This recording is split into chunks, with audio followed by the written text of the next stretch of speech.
If you're ever in deep, deep grief and you wonder how to move on, I'll say this till I die. You only have the next breath. That's all you have. The current heartbeat and the next breath. That's all you got.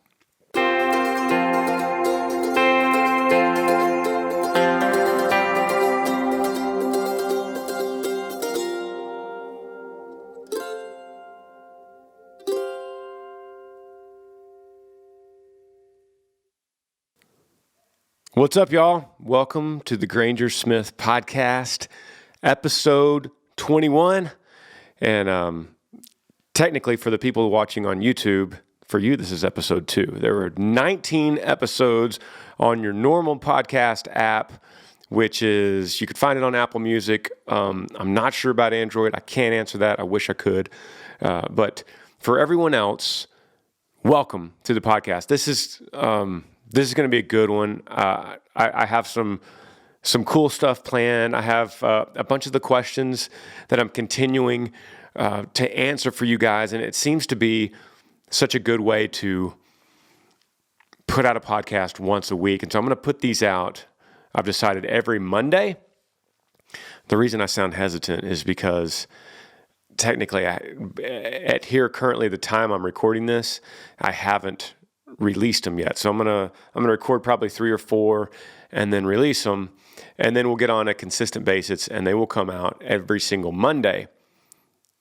Time TBA. If you want to know more about this podcast, or if you have a question, I should say, hashtag Granger Smith Podcast on social media. So go to Twitter or Instagram or Facebook and go to my page, type a question, hashtag Granger Smith Podcast. That way I can go and search for it and find it. And that's what I'm doing today. And I got it screenshotted, some lighthearted stuff and some deeper stuff. And I think it's important. And from everything I do, like whether it's the Smiths or whether it's music videos, I could never answer questions enough. And so I think it's important to do this once a week. I got to say, this podcast will be today brought to you by Yee Apparel. I just talked to my little brother Parker. He runs it over there at the Yee Farm, and he told me to tell you guys that we're coming out with the spring release in March. And what that means is every season we put out a new release of a bunch of new merchandise. This hat is one of them. So this camo hat you can't find until the spring release, which comes out in March. And this is an awesome hat. This is a really good, all this stuff is solid. I'm really excited about the spring release. And you could find that at yeeapparel.com or grangersmith.com. I also want to do a giveaway here. So I'm going to do a giveaway every episode. And now that we're on the YouTube as well, you could see it. So I'm giving away right here. For those of you that aren't watching, this is a black cap, and it's we called this sunset buck, and that's what we call it at the office. But so it's a white-tailed buck standing in front of a sunset. It's a pretty awesome hat, and this one in particular has been worn. It is weathered because I just took it straight out of my closet. So I'm at home today. I'm in my home studio. We just got off the road. Sometimes I'm going to record these on my bus Wildflower, and sometimes I'm going to record them here at home. And so wherever I am, I will grab a piece of merchandise, either from my bus or from home, that I could take and I've worn. And you got to be aware that it is worn, and I will sign it like I'm going to do right now. And go comment on my let's say the YouTube video of this podcast, and say hashtag Granger Smith Podcast hat giveaway 21. That way I can keep it straight because I gave away a hat on episode 20 as well. So that's a lot of the housekeeping I wanted to get out of the way, and let's get into some of these questions. And I'll start with a screenshot. I wanted to get like a lighthearted one too, because there's some deep ones on here too. Lighthearted. We'll start with this one. your first truck. I got this off Instagram. My first truck, the reason this one's easy to answer is because any of y'all that have seen Earl Dibbles Jr., you've seen that green truck that Earl drives. That was actually my first truck. It's a 1974 GMC, 3 in the tree, straight 6, a single cab. And that truck it has so many stories with me. You can imagine a young version of myself, young teenager, driving this truck everywhere, going to school in it, going to high school in it, going deer hunting in it. I wrecked it so many times. I flipped it. The caveat to that is I wasn't in it at the time. I was actually working out at Dad's ranch and left it in neutral, and it was wasn't much of an incline, so I didn't think anything about it. And several minutes later, the wind picked up and actually took the truck down the hill onto a fence and flipped. So the roof was completely dented in. I got a hammer and knocked the roof back together, but the door was beaten pretty bad. It never really shut right. So fast forward a couple years, I've got a puppy, brand new lab puppy in the back of my truck, and I'm backing out of the barn, and I'm looking back like this, making sure the puppy isn't going to jump out of the bed of the truck, and I don't run over him. So I was worried about that, and in my stupid 17-year-old brain, I didn't realize the driver's side door was still open. So as I went out of the barn with the door open, it ripped the door. Well, I didn't rip it off. It just bent it really bad. And then it was unrepairable. I couldn't get it back on. And anyone that has tried to work on it, it's just going to take too much work to get a new door, and it would be too expensive. So my dad and I just took the door off, which is why if you watch any Earl Dibbles video, his truck is missing a door. Ladies and gentlemen, that is why. Because I was stupid. I was a stupid teenager. Next question. This is from Twitter. It says, what is one of the weirdest or craziest things you've ever seen in the crowd while performing? And I screenshotted this question because it's interesting to me because I have a very specific answer to one of the weirdest or craziest things I've ever seen while performing. And this goes back to when we were performing in Iraq. And we performed in Iraq in 07 and 08 and then again in 09. 09 was Christmas and New Year, so that was a really special time. And I've never felt more connected to music and fans than I did back then. And the funny thing is, no one even knew me back then. No one even knew my music back then, which is interesting, that perspective. But one time in particular, we played. People always say, "Oh, you went to Iraq? Where did you play?" We literally played everywhere. We played fobs all over the place. We would jump in these helicopters, and one Black Hawk would take us, and one Black Hawk would take our gear. And we would go to these small remote places where people never saw entertainment. That's not like where the cheerleaders went. The Dallas Cowboy cheerleaders did not go to these places. And I don't know if partly it's because we were a nobody band or partly because I was requesting the most remote places. But one in particular, I remember one fob in particular, and this is a place that didn't even have running water. They didn't have bathrooms. The people deployed there actually went to the bathroom in a tube that just went into the desert. It just went into the ground.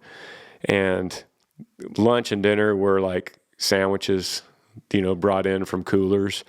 There was no dining facility or anything. So the specific memory to answer this question, what is one of the weirdest or craziest things you've seen while performing? They literally put us on the only little piece of concrete that they had, a little slab, and they drove in tanks to the edge of the concrete, and all the men and women all the soldiers got up onto the tanks. It was Army, and that was like their bleachers for the show. So I took some pictures of that. That was the weirdest or craziest thing, and also the one thing that made me I felt very safe at that show, for sure. I get a lot about guitar lessons. Did I teach myself guitar? Yeah, I taught myself guitar. And I was 14 years old. And I mentioned this, I believe, in podcast number 1, episode 1. But I taught myself guitar, and I was just so passionate about it. There was a little book. My grandmother gave me this guitar when she gave up on it, my dad's mom. And she gave up on it, and it was in my closet, and there was a little book that told you where to put your fingers. And that's how I learned how to play guitar. I was so into it when I was 14 years old. I was so committed, and if you're thinking about getting your kids into music, that's like a good thing to know, is that it's really hard to get into music or playing an instrument unless you really, really want to.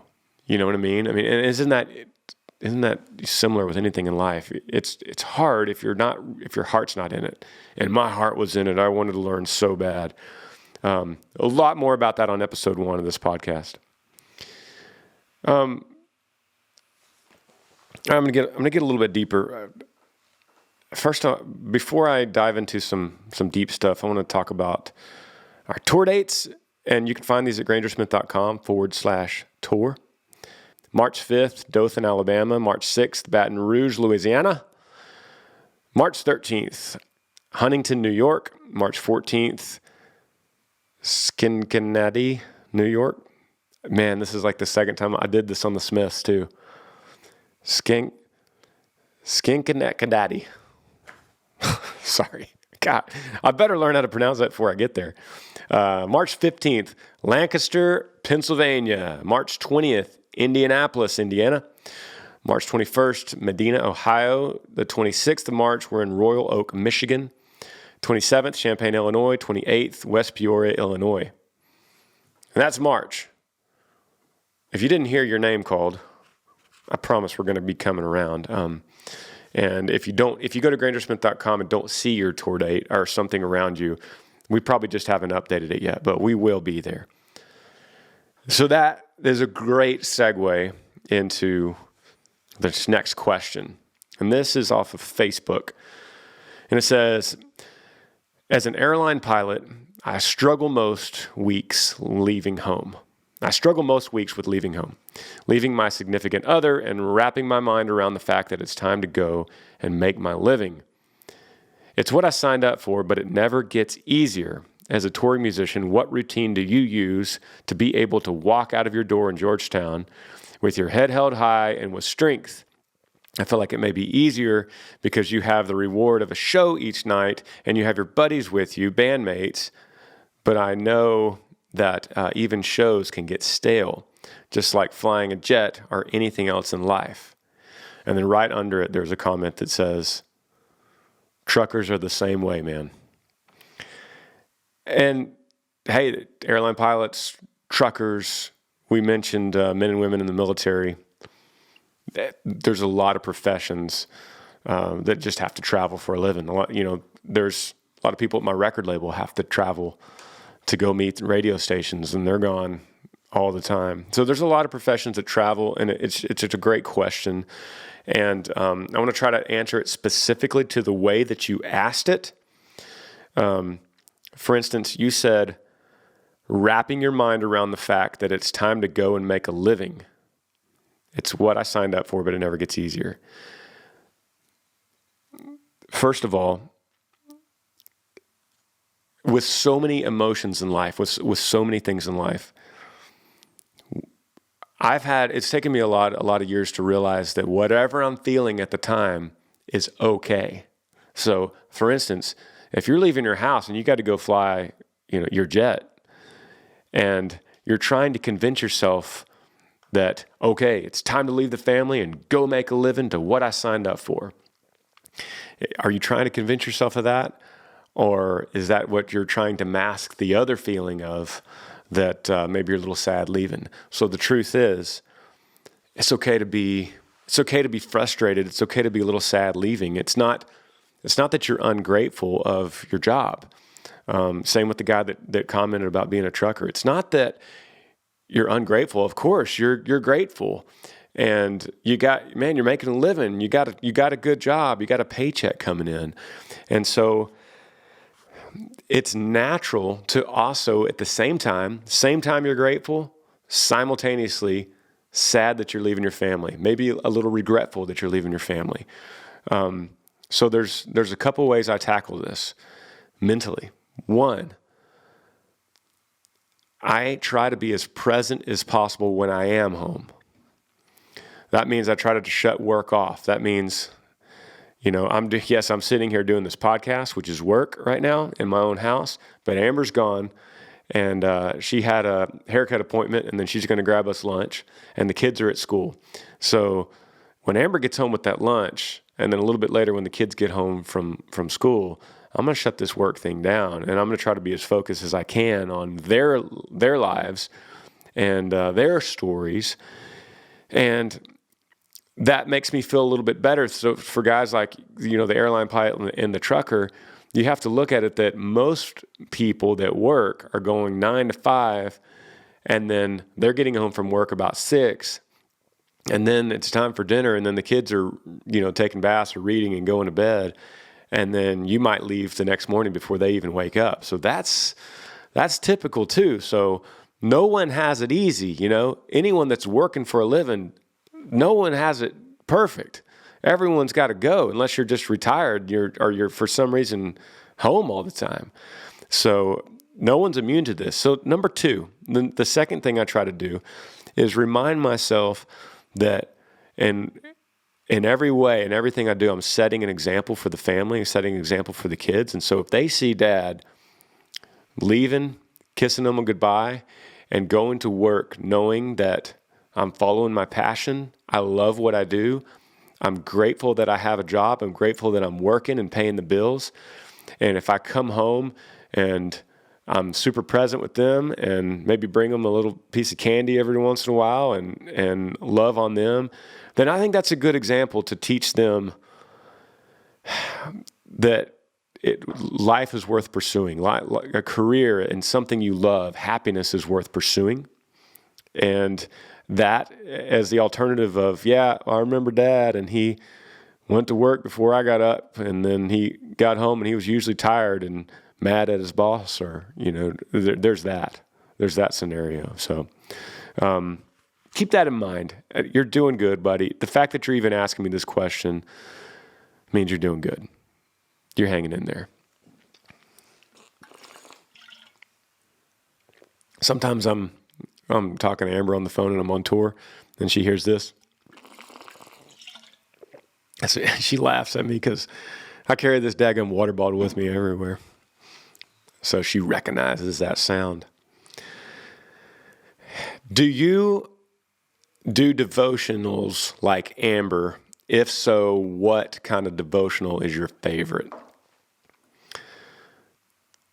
I've never really gotten into this, and the answer is yes. I do devotionals every morning, Christian devotionals, and I struggle a little bit with, I don't want to be too, I don't want to shove God down anyone's throat. I don't want to be too preachy. That I'm a country singer, and I feel like I could try my best to live by example, but I don't want to be too preachy. But you asked me, so I will answer you. Okay? That's my caveat. Yes, I read several devotionals every morning, and that's like my time. My phone doesn't turn on. My normal apps don't turn on until 9 a.m. every morning. I have them set like that, so I can't go and look at Instagram and start judging people or watching people judge me. I don't deal with that till 9 a.m. But I would say out of the ones that I read, number 1, the best one is called, Amber's home. The best one is called Jesus Calling. And that's a great, maybe I should say entry-level devotional. But at the same time, I'm on probably my 3rd year of reading it. And every day you flip to a new page, and it just always seems to speak to where you are at the time. So Jesus Calling is an awesome one. Lindsay, you asked that question, and I saw that you asked too, and I'm going to answer your second one as well. Amber's home with the lunch.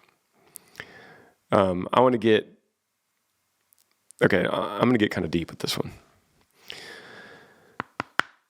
Lindsay, you asked, and I'm assuming that you're kind of connecting that devotional question to this one, but you said, I lost my fiance. I know it's not like losing a child, but how do you get through each day?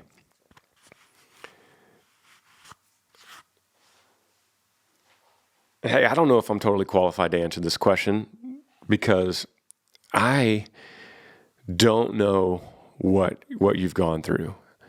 And you say, I know it's not like losing a child, but at the same time, you can't grade your grief compared to anyone else, because what you're going through is what you're going through. And that is your trial right now. And so, first of all, I don't want you, Lindsay, to look at anyone else and go, I lost my fiance and, that's bad, but it's not as bad as, him or her. That's not right. What you have is overwhelming and very deep that you got. The first thing I would lead you to, though, is go to YouTube and go to find this. I just typed in TED Talk, TED, TED Talk grief, and then find the one that has the title, We Don't Move On from Grief, We Move Forward with It. And this is just an incredible video, y'all, and it's worth seeing. Anyone, I saw this, I was introduced to me at therapy with Amber and I, and it's really good. It's a woman speaking, and she's just a great speaker, and she talks about losing her husband. And after she lost her husband, a few years went by, and then she fell in love again, and then she got married again. And she mentioned that, kind of most of her friends were like, oh, good, thank God, she's going to be okay. And the fact is that you never really move on. You could only just move forward. And that's the same with any grief. And so the product of you losing your fiance is it's changed you forever. You are a different person because of your fiance and because of how he left you. You'll never be the same in good and bad ways. There is always two sides to look at this. So, Lindsay, I'm assuming it's a very safe guess that you will find somebody else, that you'll fall in love again. And I want you to know that if you do and when you do, it's not a bad thing. People won't judge you and think that you have finally forgotten your fiance. It's not what this is about.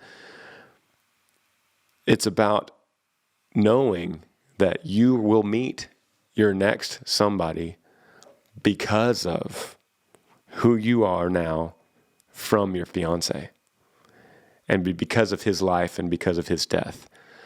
It was through that process, through that trial, through that obstacle that then led you on a new path to find love again. And that through the dark time you must be going through, isn't that a crazy, beautiful thought? That you will find joy again, you will laugh again, you won't stop grieving, and you won't stop missing him or being sad. But the new version of you will lead you down the path you were supposed to be on. It's very deep and crazy and overwhelming and sad and joyful and invigorating and devastating all in the same breath. But I want to say good luck to you, and thanks for asking that question. And I hope that you follow up with me, and I think going back to the devotional thing, Jesus Calling, would be great, a great start. And if you're ever in deep, deep grief and you wonder how to move on, I'll say this till I die. You only have the next breath. That's all you have. The current heartbeat and the next breath. That's all you got. So if you wonder how to get through tomorrow, it doesn't matter. Just get through the next breath. That's all you need to do right now. Breathe. That was the best advice given to me. And I think I'll leave it with that. If you guys have a question, you want me to answer it, I'll deliver every Monday. Go to grangersmith.com or go to social media, hashtag Granger Smith Podcast. Ask your question. Love you guys. Thanks for listening. I'll see you down the road. Yee yee.